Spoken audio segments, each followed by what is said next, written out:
आदर और सम्मान के योग इंडियन नेशनल लोकदल पार्टी के जिला के अध्यक्ष भाई विजय पंचगामा जी, पूर्व में रहे विधायक रणबीर मंदोला जी, आपके हल्का के प्रभारी पार्टी के प्रदेश के महासचिव राजेश गोदारा जी, हल्का के प्रधान सत्यवान शास्त्री जी, जिला के खेल प्रकोष्ठ के संयोजक भाई पिंकी कोच जी, महिला की जिला की प्रधान श्रीमती कांता चौरान जी, प्रदेश कार्यकारिणी के सदस्य श्री राज सिंह लागड़वास जी, हल्का दादरी के अध्यक्ष भाई जय भगवान जी, जिला के प्रवक्ता संत श्यामलाल जी,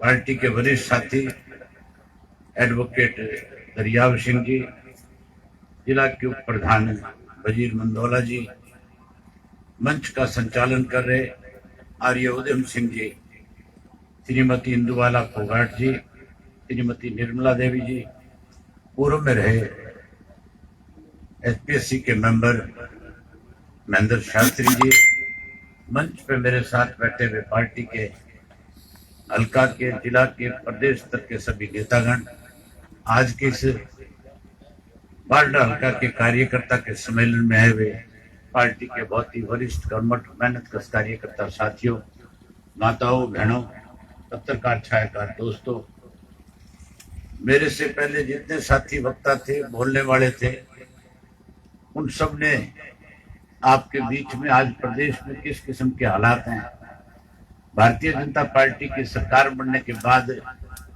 हमें किन परिस्थितियों से गुजरना पड़ा, भाजपा ने सत्ता में आने से पहले हमारे सामने किस तरह के वायदे किए, उन सब बातों की चर्चा करी थी।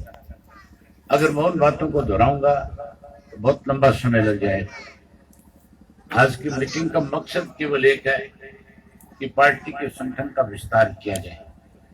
पार्टी के संगठन को जहां हमने जोन तक बढ़ाने का काम किया, मेरे से पहले जो बोलने वाले साथी थे, उन साथियों ने विशेष रूप से जोन के जो प्रभारी हमारे बनाए गए उनके बारे में चर्चा करी कि जोन के प्रभारी भी हमने बनाए।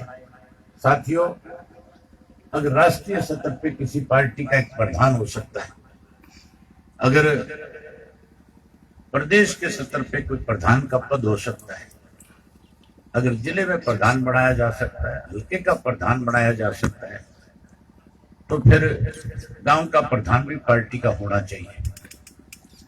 अगर गांव के अंदर पार्टी का प्रधान बनेगा तो फिर मान के चलो पार्टी को और ज्यादा मजबूती मिलेगी, संगठन और ज्यादा आपका अच्छा बनेगा। हमारे पास थोड़ा प्रकोष्ठ है, अलग अलग प्रकोष्ठ हमने पार्टी में बनाए हैं। महिलाओं का प्रकोष्ठ है, युवाओं का प्रकोष्ठ है, आपके बैकवर्ड का है, शेड्यूल कास्ट का है, एक्स सर्विसमैन का है, स्टूडेंट का है, खेल का प्रकोष्ठ है, टपरीवास का है। इस तरह से 16 प्रकोष्ठ भी हमने बना रखे हैं और उन 16 के 16 प्रकोष्ठों के जिला के संयोजक भी बना रखे हैं, हल्का के संयोजक भी बना रखे हैं। तो फिर गांव के स्तर पे भी उन 16 के 16 प्रकोष्ठों के हमारे संयोजक भी होने चाहिए। अगर 16 संयोजक हम गांव में बनाएंगे तो फिर मान के चलो आपकी पार्टी के पास 17 ऐसे व्यक्ति काम करने वाले होंगे जो उस गांव के अंदर पार्टी के संगठन को मजबूत करने का काम करेंगे। और जिस पार्टी का संगठन मजबूत होता है उसे फिर सत्ता में आने से कोई रोक नहीं सकता। इसलिए मैं आपसे कहना चाहूंगा कि हमें संगठन पे विशेष ध्यान देना है। आज साथियों, लोग आपके साथ जुड़ना चाहते हैं, आपके साथ पार्टी में शामिल होना चाहते हैं। आज हालात इस किस्म के हैं कि कांग्रेस पार्टी के लोग तो आपस में बटे हुए हैं, कांग्रेसियों में तो आपस में विवाद है, कांग्रेसी तो एक दूसरे को कमजोर करने में लगे हुए हैं।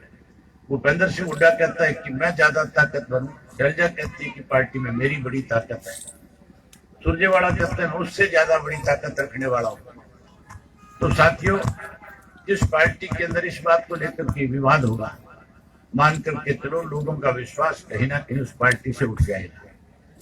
और तभी जब पार्टी से लोगों का विश्वास उठेगा तो फिर कहीं ना कहीं आदमी किसी ना किसी पार्टी के साथ जाकर के उस पार्टी को ताकत देने का काम करेगा। आज मौजूदा जो सरकार में पार्टी है, भाजपा है चाहे जसपा है, लोग इन दोनों पार्टियों को नफरत की दृष्टि से देखते हैं। कोई भी व्यक्ति इनकी पार्टी के साथ आज जुड़ने को तैयार नहीं है। अब की बार जो विधानसभा का सेशन आया था, उस सेशन के दौरान राज्यपाल का जब अभिभाषण रखा गया था तो हर व्यक्ति की, आजकल हरियाणा प्रदेश में जब भी विधानसभा का सेशन होता है तो हर आदमी जो है टेलीविजन के आगे बैठ करके देखता है कि आज सेशन में क्या हो रहा है। हर व्यक्ति आजकल टेलीफोन के ऊपर सोशल मीडिया के जरिए सेशन की कार्रवाई को देखने का काम करता है। अब की बार जब सेशन आया था तो सरकार की तरफ से, जसपा और भाजपा दोनों की तरफ से, हरियाणा प्रदेश में अगले 1 वर्ष में हम क्या करेंगे, हमारा अगले 1 वर्ष का क्या विजन है, हमने किस तरह से लोगों के बीच में जाना है, इन सब बातों को गवर्नर को एक लिखित में भाषण बना करके दिया हुआ था। जो लंबा चौड़ा भाषण था, और महामहिम ने जब उस भाषण को पढ़ रहे थे तो कहीं ना कहीं उनको ये विश्वास नहीं हो रहा था कि जो बातें इसमें जो लिख करके तेरे को दी गई है, ये बात केवल और केवल लोगों को बरगलाने के लिए है। हकीकत में सरकार की नीयत ठीक नहीं है। इसलिए महामहिम ने भी उस पूरे अभिभाषण में जो लिख कर के दिया था उसको पढ़ने की बजाय ये कह दिया कि 35 से 61 तक के जो पैरे हैं उनको मेरा पढ़ा हुआ मान लिया जाए। उसमें लिखा था सबका साथ सबका विकास, एक नारा दिया था हरियाणा एक हरियाणवी एक, और उसके साथ साथ आखिरी एक और नारा दे रखा था कि सबका विश्वास। जब विधानसभा में मुझे बोलने का मौका मिला, जब मेरा नंबर आया तो मैंने मुख्यमंत्री से पूछा कि मुख्यमंत्री जी, ये नई बात आपने कहां से लिखवाई है? आपने लिखा है कि सबका विश्वास हमारे साथ है। मैंने कहा विश्वास तो आप उस दिन खो गए थे जिस दिन कोरोना की महामारी ने दस्तक हमारे देश में दी थी। हरियाणा के लोगों में जहां आपकी सरकार की जिम्मेवारी बनती थी कोरोना के उस बीमारी के वक्त में लोगों की मदद करनी चाहिए थी, कहीं ना कहीं लोगों को आपने अकेला छोड़ने का काम किया था। लोगों का विश्वास आपसे उस वक्त उठा था। और दूसरी बार जब ये किसान आंदोलन चला था, कृषि के 3 काले कानून आपने बनाए थे, आपकी केंद्र की सरकार लेकर के आई थी, उस वक्त पूरे हरियाणा प्रदेश के लोगों का विश्वास आपकी सरकार से समाप्त हो गया था। अगर आपके प्रति विश्वास होता तो फिर कैमला गांव के अंदर आपका हेलीकॉप्टर उतरता, लोग आपका स्वागत करते। लोगों ने स्वागत करने के बजाय आपके हेलीकॉप्टर को उतरने नहीं दिया और मजबूर होकर के आपको हेलीकॉप्टर के माध्यम से फिर वापस चंडीगढ़ जाना पड़ा। विश्वास तो आपका उस वक्त खत्म हो गया था आपकी सरकार का, जब किसान आंदोलन के दौरान तेरे मंत्री जो बैठे हैं, जो अपनी गाड़ियों से सड़क के रास्ते से किसी भी टोल के ऊपर से गुजरने की बजाय प्राइवेट गाड़ियों में बैठ करके रात के अंधेरे में चोर रास्तों से अपने घरों को जाते थे। लोग इनको ना तो ब्याह शादी में बुला रहे थे, ना ये किसी के दुख में शामिल हो सकते थे। तुम्हारा विश्वास और भरोसा तो बहुत पहले खत्म हो चुका है प्रदेश के लोगों से। और उसके बाद ताजा उदाहरण एक और है, इलाहाबाद का उपचुनाव था और उस उपचुनाव में मेरे से पहले जैसे दूसरे साथी बोल रहे थे, बता रहे थे कि सारे राजनीतिक दल मेरे खिलाफ इकट्ठा हो गए थे। सबने एक ही मन बना लिया था, एक ही सोच थी कि किसी तरीके से अभय सिंह को इस चुनाव में हरा लिया जाए ताकि आने वाले समय में आप लोगों के लिए रास्ते आसान हो जाएं। जहां साथियों कांग्रेस पार्टी ने अपना उम्मीदवार तो खड़ा कर दिया था, उम्मीदवार खड़ा करके कांग्रेस प्रचार करने लगी थी। कांग्रेस ने प्रचार के माध्यम से जहां अपने पार्टी के उम्मीदवार की मदद करनी चाहिए थी, वहां अपने पार्टी के प्रत्याशी के पक्ष में प्रचार करने के बजाय आपने वो ऑडियो और वीडियो देखे होंगे। भूपेंद्र सिंह हुड्डा जब कागदाना गांव के अंदर चुनाव प्रचार के लिए गया था तो उसने अपने भाषण में पहली पंक्ति में कहा था कि वोट तो मैं कांग्रेस पार्टी के लिए मांगने के लिए आया हूं, लेकिन गोपाल कांडा भी मेरा मित्र है, आप गोपाल कांडा का भी ख्याल रखना। कहने का सीधा मतलब था कि गोपाल का भाई चुनाव लड़ रहा था, उसके पक्ष में कहीं ना कहीं सारे इशारों में वोट मांगने का काम कर रहे थे। जिस कांग्रेस पार्टी को पिछले चुनाव के अंदर 40,000 वोट आए थे, अब की बार उस कांग्रेस पार्टी की इलाहाबाद में जमानत जब्त होने का काम हुआ। जमानत जब्त इसी बात को लेकर के हुई थी कि कांग्रेस भाजपा जजपा सब मिलकर के चुनाव लड़ रहे थे, उसके बावजूद भी लोगों ने मुझे 9,000 वोट पहले से ज्यादा दे करके इन सब की तसल्ली कराने का काम किया और मुझे जिताने का काम किया। मैंने मुख्यमंत्री से कहा तुम सारे चोर चोर इकट्ठे थे, उसके बावजूद भी सारे इकट्ठे होने के बाद भी लोगों ने थारी तसल्ली करा दी थी। लोगों का विश्वास तो न केवल तेरी सरकार से तेरे से उठा है, बल्कि कांग्रेस के लोगों से भी भरोसा उठ गया, क्योंकि ये कांग्रेसी भी कहीं ना कहीं तेरे साथ मिले हुए हैं। इसलिए साथियों आपसे निवेदन करने के लिए आया हूँ, आज समय आ गया है, आज लोग आपकी पार्टी के साथ जुड़ना चाहते हैं। आज लोगों की इच्छा है कि हम इंडियन नेशनल लोकदल पार्टी के साथ जुड़ करके फिर से चौधरी देवीलाल के सपनों की सरकार हरियाणा प्रदेश में बनाने का काम करें।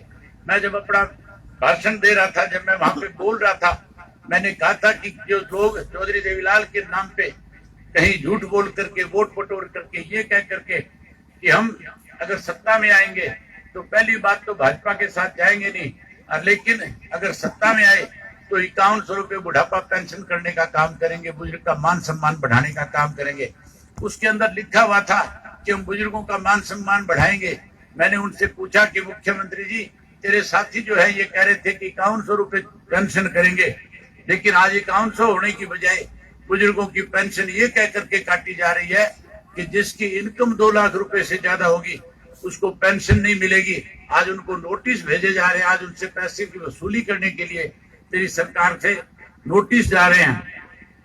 साथियों, जब मैं ये बात कह रहा था तो कहीं ना कहीं उन लोगों को इस बात को लेकर के पीड़ा हो रही थी, वो लोग दुखी हो रहे थे। मैंने उनसे कहा था कि आप झूठ बोल करके सत्ता में आकर के बैठे हो, लोग आने वाले समय में आपको भी सबक सिखाने का काम करेंगे। तो ये कह करके सत्ता में गए थे कि हम 11,000 रुपये बेरोजगारी भत्ता नौजवान को देने का काम करेंगे। साथियों, अगर आप चाहते हो कि नौजवान को बेरोजगारी भत्ता मिले, बुजुर्ग की पेंशन मान सम्मान की और ज्यादा बढ़े और बुजुर्ग का सम्मान बरकरार रहे, चौधरी देवीलाल के सपनों की सरकार हरियाणा प्रदेश में बने, तो फिर आपसे निवेदन करने आया हूँ कि हर साथी जो है आज से ही अपने संगठन के विस्तार के काम के अंदर गांव गांव के अंदर जाएं और गांव का एक प्रधान और उसके साथ साथ 16 अलग अलग प्रकोष्ठों के जो लोग हैं उनको संयोजक बना करके पार्टी के संगठन को मजबूत करने का काम करें। साथियों, चौधरी देवीलाल ने जो 100 रुपये माहवार पेंशन बनाई थी, सन 1987 की बात है, आज उस वक्त को 35 साल बीत चुके हैं। वो 100 रुपया आज के 10,000 से भी ज्यादा हुआ करता था। लोग उस 100 रुपये से 10,000 से ज्यादा का सामान खरीद करके लेकर के आते थे। आप अगर चाहते हो कि बुजुर्ग को फिर से सम्मान मिले, बुजुर्ग का फिर से इस देश में सम्मान हो, इस प्रदेश में सम्मान हो, तो फिर चौधरी देवीलाल के सपनों की सरकार बनाने के लिए संगठन को मजबूत करो। संगठन मजबूत होगा तो आने वाले समय में जिस किसी को भी पार्टी की तरफ से टिकट देकर के आपके बीच में भेजेंगे, फिर बाडरा से उसको कोई हरा नहीं सकेगा, फिर वो 100% जीत करके जाएगा और चौधरी देवीलाल के सपनों की सरकार बनेगी। चौधरी देवीलाल के सपनों की सरकार जब बनेगी तो बुजुर्ग को पेंशन 5100, 2100, 2500 की नहीं, हम 10,000 रुपये देकर के सम्मान बढ़ाने का काम करेंगे। जब हम बुजुर्ग की 10,000 रुपये पेंशन करेंगे, वहीं उसके साथ साथ पढ़े लिखे नौजवान बेरोजगार जो घूम रहे हैं उन सबको हम सरकारी नौकरी में एडजस्ट करने का काम करेंगे। जो कोई सरकारी नौकरी से वंचित रह जाएगा उसको घर बैठे 21,000 रुपये बेरोजगारी भत्ता दे करके उस बच्चे का सम्मान करने का काम करेंगे। ये सारी चीजें तभी संभव होगी जब आप सब मिलकर के पार्टी के संगठन को मजबूत करोगे। मैं उम्मीद करूंगा कि संगठन के लिए समय निकालोगे और संगठन को मजबूत करके चौधरी देवीलाल के सपनों की सरकार बनाने का काम करोगे। यही बात आपसे करने आया था, आपने मेरी बात सुनी। आप सबका बहुत धन्यवाद। जय हिंद, जय हरियाणा।